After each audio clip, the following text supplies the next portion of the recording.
Assalamualaikum warahmatullahi wabarakatuh. Selamat pagi teman-teman.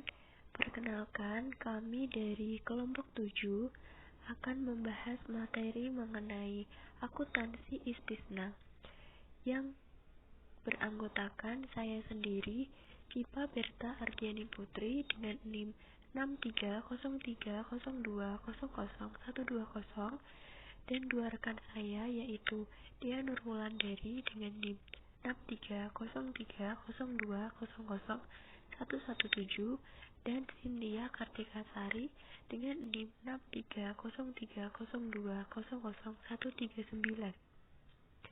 Berikut materi akan kami sampaikan. Materi yang pertama yaitu mengenai pengertian istisna. Menurut jumhur ulama fuqaha, bai al-istisna merupakan suatu jenis khusus dari bai as-salam. Biasanya jenis ini dibilang manufaktur. Dengan demikian, ketentuan istisna mengikuti ketentuan dan aturan bai as-salam.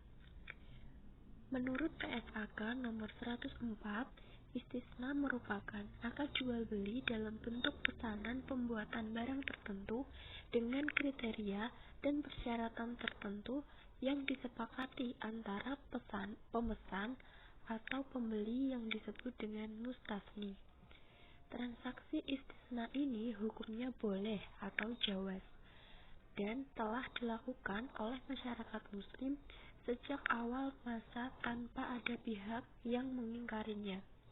Pembiayaan istisna merupakan transaksi jual beli cicilan seperti transaksi murabahah muajjal. Namun berbeda dengan jual beli murabahah di mana barang yang diserahkan di muka sedangkan uangnya dibayar cicilan. Dalam jual beli istisna ini barang diserahkan di belakang walaupun uangnya sama-sama dibayar secara cicilan. Materi selanjutnya mengenai rukun akad istisna dan juga syarat-syarat istisna yang harus dipenuhi. Yang pertama ada rukun akad istisna, meliputi pembeli atau pemesan atau yang disebut dengan mustasni. Yang kedua penjual atau pembuat atau yang disebut dengan sani. Yang ketiga, barang atau jasa yang dipesan atau disebut dengan masnu. Dan yang keempat, adanya ijab qabul atau sihot. Selanjutnya, syarat-syarat istisna. Yang pertama, pihak yang berakal, cakap hukum, mempunyai kekuasaan untuk melakukan jual beli. Yang kedua, ridho atau kerelaan dua belah pihak dan tidak ingkar janji. Yang ketiga, apabila isi akad yang disyaratkan sani hanya bekerja dan bukan pesanan, maka akad ini bukan lagi istisna, tetapi berubah menjadi akad ijarah. Dan yang keempat, pihak yang membuat menyatakan kesanggupan untuk mengadakan atau membuat barang tersebut. Syarat yang kelima yaitu masnu atau barang pesanan memiliki karakteristik yang jelas seperti jenisnya, ukurannya, mutu, dan juga jumlahnya. Yang keenam, barang pesanan tidak termasuk dalam kategori yang dilarang syara atau menimbulkan kemudharatan. Berdasarkan akad istisna ini, pembeli menegaskan penjual untuk menyediakan barang pesanan sesuai dengan spesifikasi yang disyaratkan untuk diserahkan kepada pembeli dengan cara pembayaran di muka atau tangguh. Ketentuan harga barang pesanan tidak dapat berubah selama jangka waktu akad. Barang pesanan harus memenuhi kriteria sebagai berikut. Yang pertama, memerlukan proses pembuatan setelah terjadinya akad yang sudah disepakati. Yang kedua, sesuai dengan spesifikasi pemesan, bukan produk massal. Selanjutnya yaitu dasar hukum istisna. Akad istisna merupakan akad yang halal dan didasarkan secara syar'i di atas petunjuk Al-Quran, As-Sunnah, dan Al-Ijma' di kalangan muslimin. Dasar hukum yang pertama yaitu terdapat dalam Al-Quran di surat Al-Baqarah ayat 275 yang artinya Allah telah menghalalkan jual beli dan mengharamkan riba. Berdasarkan ayat ini, para ulama menyatakan bahwa hukum asal setiap perniagaan adalah halal, kecuali yang nyata diharamkan dalam dalil yang kuat dan sahih. Dasar hukum yang kedua yaitu as-sunnah. Diriwayatkan dari Anas RA bahwa Nabi Muhammad SAW hendak menuliskan surat kepada raja non-Arab, lalu dikabarkan kepada beliau bahwa raja-raja non-Arab tidak sudi menerima surat yang tidak distempel. Maka beliau pun memesan agar ia dibuatkan cincin stempel dari bahan perak. Anas mengisahkan, seakan-akan sekarang ini aku dapat menyaksikan kemilau putih di tangan beliau. Diriwayatkan oleh hadis riwayat Muslim. Perbuatan Nabi ini menjadi buktinya bahwa akad istisna adalah akad yang diperbolehkan. Dasar hukum yang ketiga yaitu al-ijma'. Sebagian ulama menyatakan bahwa pada dasarnya umat Islam secara de facto telah bersepakat merajut konsensus atau ijma' bahwa akad istisna adalah akad yang dibenarkan dan telah dijalankan sejak dahulu kala tanpa ada seorang sahabat atau ulama pun yang mengingkarinya. Dengan demikian, tidak ada alasan untuk melarang akad istisna. Akad istisna ini terbagi menjadi dua jenis, yaitu istisna dan yang kedua istisna paralel. Yang pertama yaitu istisna. Istisna merupakan akad jual beli dalam bentuk pemesanan pembuatan barang tertentu dengan kriteria persyaratan tertentu yang telah disepakati antara pemesan mustasni dan sani. Biaya perolehan istisna ini terdiri atas yang pertama terdapat biaya langsung, yaitu biaya bahan baku dan juga tenaga kerja langsung untuk membuat barang pesanan. Yang kedua yaitu biaya tidak langsung yang terdiri dari biaya overhead yang termasuk dalam biaya akad dan praakad. Yang ketiga yaitu biaya perolehan istisna yang terjadi selama periode laporan keuangan diakui sebagai aset istisna dalam penyelesaian pada saat terjadinya.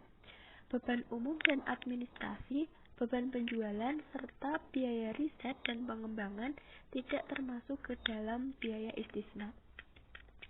Jenis istisna yang kedua yaitu istisna paralel, merupakan suatu bentuk akad istisna antara penjual dan pemesan, di mana untuk memenuhi kewajibannya kepada pemesan, penjual melakukan akad istisna dengan pihak lain yang dapat memenuhi aset yang dipesan pemesan.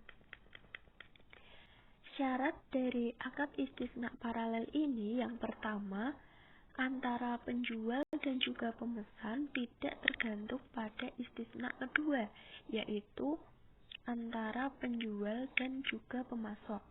Selain itu, antara pemesan dan juga penjual dan akad antara penjual dan juga pemesan harus terpisah dan penjual tidak boleh mengakui adanya keuntungan selama konstruksi. Nah, biaya istisna paralel ini terdiri atas yang pertama, biaya perolehan barang pesanan sebesar tagihan produsen atau kontraktor kepada entitas. Yang kedua, biaya tidak langsung, yakni termasuk biaya overhead. Yang ketiga yaitu semua biaya akibat produsen atau kontraktor tidak dapat memenuhi kewajibannya. Yang keempat yaitu biaya perolehan istisna paralel yang diakui sebagai aset istisna dalam penyelesaiannya pada saat diterimanya tagihan dari produsen atau kontraktor sebesar jumlah tagihan. Selanjutnya yaitu ilustrasi akad istisna. Terdapat 3 ilustrasi, yaitu yang pertama, pembayaran di muka secara keseluruhan. Proses ini dilakukan dengan cara keseluruhan harga barang pada saat akad sebelum aktivitas istisna yang dipesan pada pembelian akhir. Cara pembayaran seperti ini sama dengan pembayaran dalam transaksi salam. Ilustrasi yang kedua yaitu pembayaran secara angsuran selama proses. Pembuatan proses pembayaran dilakukan oleh pemesan secara bertahap atau secara angsuran selama proses pembuatan barang. Cara pembayaran memungkinkan adanya pembayaran dalam beberapa termin sesuai dengan perkembangan proses pembuatan aktiva istisna. Dan ilustrasi yang ketiga yaitu pembayaran setelah penyelesaian. Barang proses pembayaran dilakukan oleh pemesan kepada lembaga keuangan syariah setelah aktiva istisna yang dipesan diserahkan kepada pembeli akhir, baik pembayaran secara keseluruhan maupun pembayaran secara angsuran. Cara pembayaran istisna seperti ini sama dengan cara pembayaran transaksi pada akad murabahah. Yang selanjutnya yaitu disajikan skema akad istisna. Ini merupakan studi kasus menggunakan bank syariah, di mana bank syariah diposisikan sebagai penjual. Dalam hal ini, nasabah memesan barang yang sesuai spesifikasi kepada bank. Yang kedua, ketika sepakat, bank memesan barang tersebut kepada produsen pembuat. Sembari barang tersebut dibuat, nasabah akan membayar uang kepada bank yang bisa dibayar di muka ataupun dengan cara dicicil di akhir. Ketika barang tersebut sudah jadi, maka barang tersebut akan dikirimkan langsung kepada nasabah pemesan. Materi selanjutnya yaitu ruang lingkup istisna. Pernyataan ini diterapkan untuk lembaga keuangan syariah dan koperasi syariah yang melakukan transaksi istisna baik sebagai penjual maupun sebagai pembeli. Lembaga keuangan syariah yang dimaksud antara lain yaitu yang pertama, perbankan syariah sebagaimana yang dimaksud dalam peraturan perundang-undangan yang sudah berlaku. Yang kedua, lembaga keuangan syariah non-bank seperti asuransi, lembaga pembiayaan, dan dana pensiun. Yang ketiga, lembaga keuangan lain yang diizinkan oleh peraturan perundang-undangan yang berlaku untuk menjalankan transaksi istisna. Selanjutnya, dalam konteks pengaturan dalam pernyataan ini, istilah entitas akan digunakan dalam pengertian meliputi lembaga keuangan syariah dan juga koperasi syariah. Materi yang terakhir yaitu perlakuan akuntansi pembeli dan juga penjual. PSAK 104 telah mengatur pengakuan, pengukuran, penyajian, dan pengungkapan transaksi istisna. Pernyataan ini diterapkan untuk lembaga keuangan syariah dan koperasi syariah yang melakukan transaksi istisna. Di sini terdiri atas bank sebagai produsen atau penjual yang terdapat beberapa poin, yaitu yang pertama biaya istisna, di mana biaya istisna ini terdiri dari biaya langsung, yakni biaya untuk menghasilkan barang pesanan, dan juga biaya tidak langsung, yaitu biaya yang berhubungan dengan akad yang dialokasikan secara objektif. Poin yang kedua yaitu beban umum dari administrasi, beban penjualan, serta biaya riset dari pengembangan tidak termasuk dalam biaya istisna. Poin yang ketiga yaitu biaya praakad yang diakui sebagai biaya ditangguhkan dari perhitungan sebagai biaya istisna jika akad ditandatangani. Tetapi jika akad tidak ditandatangani, biaya tersebut dibebankan pada periode berjalan. Poin yang keempat yaitu biaya istisna yang terjadi selama periode laporan keuangan diakui sebagai aktiva istisna dalam penyelesaian pada saat terjadinya, di mana pengakuan dari pengukuran biaya istisna paralel ini terdiri dari biaya istisna paralel yang diakui sebagai aktiva istisna dalam penyelesaian pada saat diterima tagihan, dan yang kedua biaya istisna paralel yang terdiri dari biaya perolehan barang pesanan, biaya tidak langsung, dan semua biaya akibat subkontraktor yang tidak dapat memenuhi kewajibannya. Poin yang kelima yaitu tagihan setiap termin dari bank kepada pembeli akhir diakui sebagai piutang istisna dari sebagai termin istisna. Poin yang keempat yaitu pendapatan istisna. Poin yang ketujuh yaitu jika pembeli akhir melakukan pembayaran sebelum tanggal jatuh tempo dari bank memberikan potongan, bank menghapus sebagian keuntungannya sebagai akibat penyelesaian awal tersebut. Yang ke poin ke-8 yaitu penghapusan sebagian keuntungan akibat penyelesaian awal piutang yang dapat diperlakukan sebagai berikut. Yang pertama, potongan secara langsung dan dikurangkan dari piutang istisna pada saat pembayaran. Yang kedua, penggantian kepada pembeli sebesar jumlah keuntungan yang dihapuskan tersebut setelah menerima pembayaran piutang istisna secara keseluruhan. Poin yang ke-9 yaitu jika estimasi persentase penyelesaian dari akad biaya untuk penyelesaian tidak dapat ditentukan secara rasional pada akhir periode laporan keuangan, maka digunakan metode akad selesai dengan ketentuan yang pertama, tidak ada pendapatan istisna yang diakui. Yang kedua, tidak ada harga pokok istisna yang diakui. Yang ketiga, tidak ada bagian keuntungan yang diakui dalam akad istisna. Dan yang keempat, pengakuan pendapatan istisna.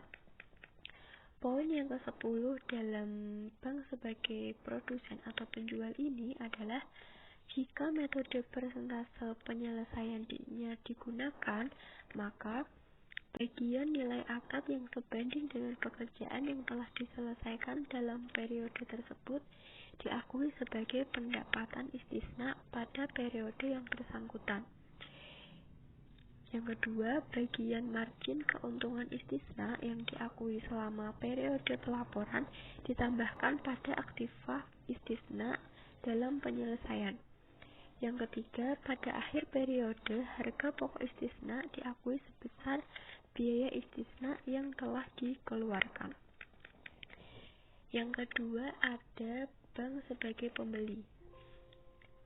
Ini juga terdapat beberapa poin, yakni yang pertama, bank mengakui aktiva istisna, di mana dalam penyelesaian sebesar jumlah termin yang ditagih oleh penjual dari sekaligus mengakui utang istisna kepada penjual. Yang kedua, apabila barang pesanan terlambat diserahkan. Dalam artian terlambat diserahkan ini karena kelalaian atau kesalahan penjual dan mengakibatkan kerugian bagi bank. Kerugian itu nantinya akan dikurangkan dari garansi penyelesaian proyek yang telah diserahkan kepada penjual. Poin yang ketiga yaitu bank menerima barang pesanan yang tidak sesuai dengan spesifikasi. Jika bank menerima barang pesanan yang tidak sesuai dengan spesifikasi, maka barang pesanan tersebut diukur dengan nilai yang lebih rendah antara nilai wajar dari biaya perolehan. Poin yang keempat yaitu dalam istisna paralel, apabila pembeli menolak menerima barang pesanan karena tidak sesuai dengan spesifikasi yang disepakati, maka barang pesanan diukur dengan nilai yang lebih rendah antara nilai wajar dari harga pokok istisna. Dan poin yang terakhir dalam bank sebagai pembeli ini adalah jika secara substansi terdapat transaksi bank syariah yang mengadakan atau membeli barang pesanan dengan cara istisna dan menjual dengan cara murabahah sehingga menimbulkan tenggang waktu yang lama dalam artian lebih dari 1 tahun, maka pengakuan pendapatannya mengikuti ketentuan transaksi murabahah.